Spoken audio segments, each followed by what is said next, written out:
से 6 जजेस ने इस्लामाबाद हाई कोर्ट के वो खत लिख दिया है। भाई मैंने बंदे की बात की थी, जजों की बात नहीं की थी। अच्छा, आपने बंदे कहा था। ओहो, ये हमारी मिसअंडरस्टैंडिंग है कि हमने इसको ऐसे रीड किया। अच्छा, इसका मतलब है कि आपकी प्रेडिक्शंस बंदों के हवाले से थी, इन जजेस के हवाले से नहीं थी। ओके, ठीक है, हम आपके प्रेडिक्शन को उसी हद तक लेते हैं जो आपके वर्ड्स थे वैसे ही एज इट इज। और अगर हम देखें तो जुडिशरी का जो रोल था बिफोर इलेक्शन भी अच्छा खासा अहम था। इलेक्शंस के निकात के सिलसिले में काजी फायजीसा जैसे है, उससे पहले उमर अता बंदयाल साहब ने जो फैसले दिए उन पर जितनी तनकीद हुई, फिर जब इलेक्शंस हुए तो थोड़ा सा सिलसिला रुका, लेकिन एक बार फिर से अदलिया जो है वो इन फोकस है। अदलिया के हवाले से आपने सून आफ्टर इलेक्शन क्या प्रेडिक्ट किया था, वो शामिल करेंगे। अवाम का प्रेशर बड़ा ज़बरदस्त होता है। जुडिशरी ने देखा है कि अवाम ने वोट डाल दिया पीटीआई के लिए, अब जुडिशरी भी तो अवाम से ही है ना, तो अब जुडिशरी भी उसका भी रवैया और तब्दील होगा। पहले भी मैं समझता हूँ कि मेजॉरिटी जुडिशरी पीटीआई के हक़ में थी, इमरान खान के हक़ में थी। जैसे मैं समझता हूँ इस्टेब्लिशमेंट के अंदर एक मेजॉरिटी थी जो कि रिजर्व, जो रिटायर्ड लोग हैं, दे वर ओपनली प्रो पीटीआई। अंदर क्या हालात हैं वो हमें पता नहीं है, मगर लगता है ऐसे ही है कि बहुत सा सपोर्ट है for PTI rank and file में। तो अगर ऐसी सिचुएशन है तो जुडिशरी भी फिर उसी तरफ जाएगी ना। तो इसलिए मैं ये समझता हूँ कि ये क्राइसिस बढ़ सकती है अगर जुडिशरी कूद जाती है और पीटीआई के हक़ पे फैसले करना शुरू कर देती है, then we have a problem on our hands. और एक इंप्रेशन इस्लामाबाद हाई कोर्ट जिनके जजेस ने खत लिखा है उस हवाले से ये है कि ज़्यादातर प्रो पीटीआई फैसले आते हैं वहाँ से, इस्लामाबाद हाई कोर्ट से। अगर रिलीफ लेना हो तो कहा जाता है कि इस्लामाबाद हाई कोर्ट चले जाएं। अब हुआ यूँ कि ये 6 जजेस जो हैं जिनके नाम भी उस लेटर के साथ उन्होंने आखिर में सिग्नेचर्स भी किए हुए हैं, ये 6 जजेस 6 सफ़ात पर मुश्तमिल ख़त लिखते हैं, लेकिन सुप्रीम जुडिशल काउंसिल को, जिसको head chief justice of Pakistan ही कर रहे हैं। लेकिन सुप्रीम कोर्ट में जस्टिस काजी फायजीसा को इंडिविजुअली मुखातिब नहीं करते, लेकिन उनके साथ एक मीटिंग का हवाला ज़रूर देते हैं जो पिछले साल हुई जब वो सीनियर मोस्ट जज थे और जस्टिस उमर अता बंदयाल साहब उस चीफ जस्टिस, उनसे एक मीटिंग हुई। कहते हैं हमने उनके सामने भी मामला रखा। कुछ लोग इसको इसलिए भी शक की निगाह से देख रहे हैं कि 2 लेटर्स पहले भी इस्लामाबाद हाई कोर्ट के चीफ जस्टिस साहब को, जस्टिस आमिर फारूक साहब को लिखे गए हैं, लेकिन वो सामने नहीं आए उस तरह से, और ये ख़त आ जाता है सामने और जिसमें बताया जाता है कि किस तरह से जजेस को उनकी फैमिली को हैरास किया जाता है। चले वो जो भी ख़त के मुंदरजात हैं आपके सामने हैं और सब ने पढ़ भी लिए। जो चीफ जस्टिस ऑफ पाकिस्तान है फौरी तौर पर इस पर फुल कोर्ट मीटिंग बुलाते हैं, कल भी और आज भी। कल का नहीं पता बातचीत क्या हुई, लेकिन कहा जाता है कि गौर किया जा रहा था उसमें कि इस पर सुओ मोटो लिया जाए, नहीं लिया गया। सुप्रीम कोर्ट नहीं कूदी इसमें बराह रास्त। आज के फुल कोर्ट में यह है कि अदलिया में किसी भी किस्म की मुदाखलत बर्दाश्त नहीं की जाएगी, और कल के फुल कोर्ट में चीफ जस्टिस साहब ने इस ख्वाहिश का इजहार किया कि वज़ीर आज़म भी इस मामले पर गुफ्तगू करें। अटॉर्नी जनरल को जब बताया गया तो उन्होंने वज़ीर आज़म को बताया, वज़ीर आज़म ने कहा मैं खुद जाऊँगा, और 1.5 घंटे तक उन्होंने चीफ जस्टिस ऑफ पाकिस्तान से एक मीटिंग की। उस मीटिंग में इस बात पर इत्तफाक किया गया कि एक कमीशन बना दिया जाए, और अब उस कमीशन की जो सिफारिशात हैं या कमीशन बनाने की जो सिफारिश है वो कैबिनेट के सामने रखी जाएगी और मंजूरी ली जाएगी। सवाल यहाँ ये पैदा होता है, एक हफ्ता पहले जस्टिस शौकत अजीज सिद्दीकी का मामला और अब इस्लामाबाद हाई कोर्ट के इन 6 जजेस का खत, एक ही मुखातिब है, टारगेट एक ही है कि मुदाखलत होती है, कहीं से फैसलों के लिए दबाव आता है। नाम ले लिया था जस्टिस शौकत अजीज सिद्दीकी साहब ने डायरेक्ट, इधर नाम नहीं लिया गया, रेफरेंसेस दिए गए। क्या फ़र्क है दोनों मामलात में? बहुत सारे सवाल तुमने इकट्ठे कर दिए हैं, अब कहाँ से मैं शुरू करूँ। मेरा ख्याल है मैं अपना मौक़िफ़ आपको बता देता हूँ, फिर खुद ही समझ आ जाएगी कि किस सवाल का क्या जवाब है। देखिए, पहली बात तो ये है कि ये तो एक आम तासुर है कि जजेस के दरमियान, जजेस के ऊपर प्रेशर पड़ता है। पुराने ज़माने में हुकूमत की तरफ से, जैसे हम एग्जीक्यूटिव कहते थे, हमेशा हम कहते थे the judiciary is a handmaiden to the executive. Executive के पास उस वक्त बड़े पावर्स होते थे, अपॉइंटमेंट्स, प्रमोशंस वगैरह के। तो इसलिए जैसे सिविल सर्वेंट्स के ऊपर होता है, उस पहले पुराने ज़माने में जजेस के ऊपर भी होता था। तो हम कहते थे कि जजेस के ऊपर जब प्रेशर आता है from the government of the day, तो वो बर्दाश्त करना मुश्किल हो जाता है। बिल्कुल। उसके बाद क्या हुआ कि जजेस मूवमेंट के बाद, लॉयर्स मूवमेंट के बाद, जुडिशरी अपने आप को उन्होंने आज़ाद कर लिया from the pressure of the establishment. Promotions और सीनियरिटी प्रिंसिपल्स वो खुद ही कर लिए, ट्रांसफर्स। तो ये फिर इस गवर्नमेंट रास्ते से हट गई इन द सेंस से हटा दी गई। फिर अगर गवर्नमेंट तो ऑफिशियल लेवल पे करती है ना जो कुछ करती है, तो फिर आ गई इस्टेब्लिशमेंट।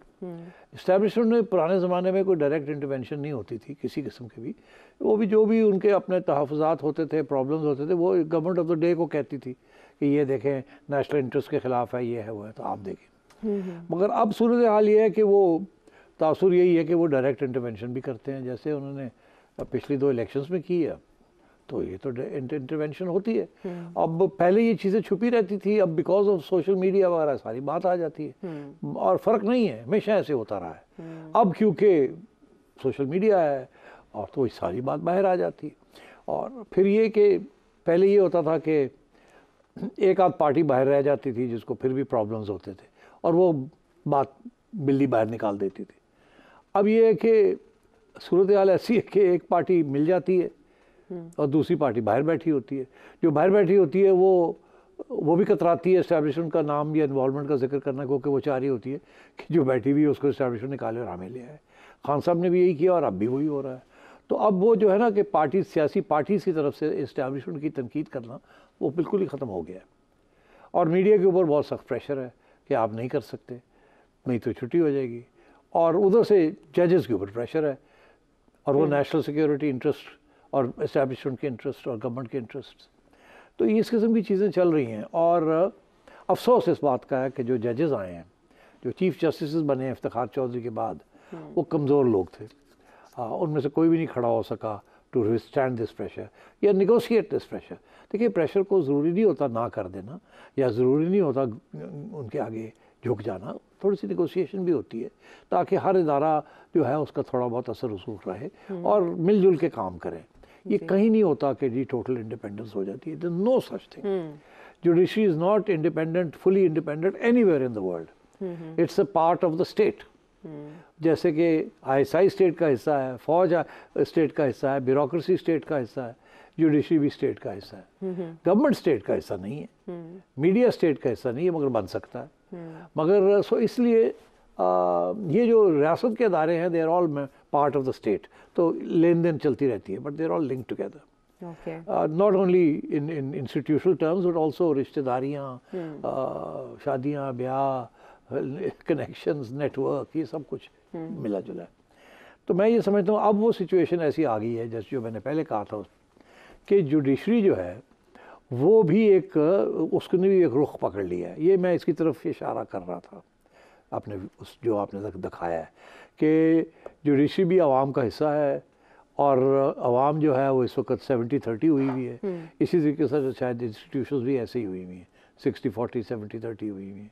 अच्छा। तो जुडिशरी कांट एस्केप दैट। तो जुडिशरी के अंदर भी इमरान खान के लिए बड़ी सिंपैथी है। जज साहब के जो बच्चे हैं वो सारे प्रो इमरान हैं, तो वो घर जाते हैं तो उनको सुनना पड़ता है कि अबू आपने आज ये किया, देखे ना ये हो रहा, वो तो these pressures are there on everyone. Media के ऊपर भी है और हर जगह पे है। तो ये जो नई जनरेशन आई है ना दी अंडर, अब जो पिछले 2 इलेक्शंस में जो कि 4-1 करोड़ नए लोग आ गए हैं, दैट्स अ बिग चंक।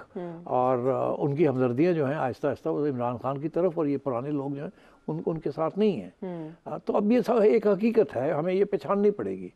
और ये जुडिशरी के अंदर भी इसी किस्म की तासुरात पाए जाते हैं। इसलिए प्रॉब्लम बना हुआ है इस हुकूमत के लिए और इस इस्टेब्लिशमेंट के लिए कि अब कैसे कंट्रोल किया जाए, बिकॉज हुकूमत ने और इस्टेब्लिशमेंट ने टक्कर ले ली है अच्छा इमरान खान के साथ। अच्छा। और अगर इमरान के साथ लेंगे तो फिर उसके सपोर्ट बेस के साथ भी लेंगे। तो ये मैंने उस वक्त भी कहा था कि जुडिशरी के ऊपर ना रिलाय करें कि वो आपके साथ खड़ी रहेगी। जुडिशरी में लाइकलीहुड यही है कि आपको प्रॉब्लम्स आएंगे जुडिशरी से, उसकी तरफ मैं तवज्जो दिला रहा था। अब वो आपके सामने आ गया, इतनी जल्दी आ गया सामने, क्योंकि मुझे नज़र आ रहा था। तो अगर मुझे नज़र आ रहा था तो इसका मतलब है कुछ पक रहा था, कुछ मुझे फीडबैक मिल रही थी, कुछ मेरे लोग मुझे बता रहे थे कि वहाँ क्या हो रहा है। Don't forget Ayesha, don't forget, ये जज हजरात जो है they are all junior to me, many are known to me. मुझे उनकी सोच, उनकी सब चीज़ों का बहुत इल्म है, पता है मुझे। अभी तो वो जज बन गए हैं, मगर जब नहीं थे तो उठक बैठक भी थी, और अभी भी इनफॉर्मल जगह पे उठक बैठक हो जाती है। एक लफ्ज़ इधर एक लफ्ज़ इधर से पता चल जाता है क्या हो रहा है क्या नहीं हो रहा। असी भी पुराने घोड़े हाँ, सानू समझ आ जाता है की हो रहा है की नहीं हो रहा। और बहुत से ये जजेस ऐसे हैं जिनको हम पर्सनली भी जानते हैं, so we know what they must be thinking and what they must be doing. और अगर उनको नहीं जानते तो उनके जो करीबी हैं उनको जानते हैं, जो कि फीडबैक हमें देते हैं। हमारी feedback is as good as the feedback that the agencies get. If not better because agencies के पास तो जो इंस्पेक्टर लेवल की फीडबैक मिलती है ना, हमें तो दोस्त यार फैमिली मेंबर्स किससे मिलती है ना, तो फ़र्क पड़ जाता है। सो आई एम सिंपली सेइंग, मैंने पहले कहा था, मैं फिर कह रहा हूँ, ये जुडिशरी जो है, सुपीरियर जुडिशरी, ये कंट्रोल में नहीं आएगी। इसमें बड़े प्रॉब्लम्स हैं, दो किस्म के प्रॉब्लम्स हैं। एक वो लोग हैं जो कि इमरान के हक़ में हैं, सीधी सी बात है, और फिर वो लोग हैं जो इमरान के हक़ में नहीं हैं, मगर वो अपनी इंडिपेंडेंस को गार्ड करना चाहते हैं। वो ना इस्टेब्लिशमेंट के हैं, ना इमरान के हैं, ना नून लीग के हैं। वो प्रिंसिपल स्टैंड लेते हैं, वो कहते हैं जी कि हमें आज़ादी होनी चाहिए, आज़ादी होनी चाहिए, जो बात हक की है, आइन और कानून के मुताबिक है, वो कोशिश और वो करते बड़े हैं। जिसे कहते हैं बाय द टेक्स्ट चलते हैं। तो ये इस वक्त जो सिचुएशन हुई है, इसमें ये दोनों साइड्स जो हैं ये मिल गई हैं। फॉर एग्जांपल ये जो 6 लोग हैं, इनमें एक दो ऐसे भी हैं जो कि बिल्कुल उनकी कोई सिंपथीज नहीं है इमरान के साथ जी। बाकी है, मगर एक दो ऐसे भी हैं जिनकी नहीं है, मगर वो असूलों पे खड़े हैं। तो वो असूलों में मिल गए हैं जाके उन लोगों के साथ जो कि शायद पार्ट असूल है और पार्ट पॉलिटिक्स है। अब पार्ट पॉलिटिक्स क्या है, वो जो इल्ज़ाम लग रहा है कि जज कियानी साहब जो हैं उनके खिलाफ एक रेफरेंस भी है, उन्होंने अपने आप को बचाने के लिए ये किया, वो किया। फिर ये इल्ज़ाम लग रहे हैं जी आज क्यों कर रहे हैं, पहले क्यों नहीं किया। आपने जवाब तो दे दिया कि उन्होंने तो उधर लिख रहे हैं कि हमने अपने चीफ जस्टिस को एक दफ़ा नहीं 2 दफ़ा बात की है, और उसके बाद हमने ख़त भी लिखे हैं, और हमने चीफ जस्टिस ऑफ पाकिस्तान से भी हमने ये बात की थी।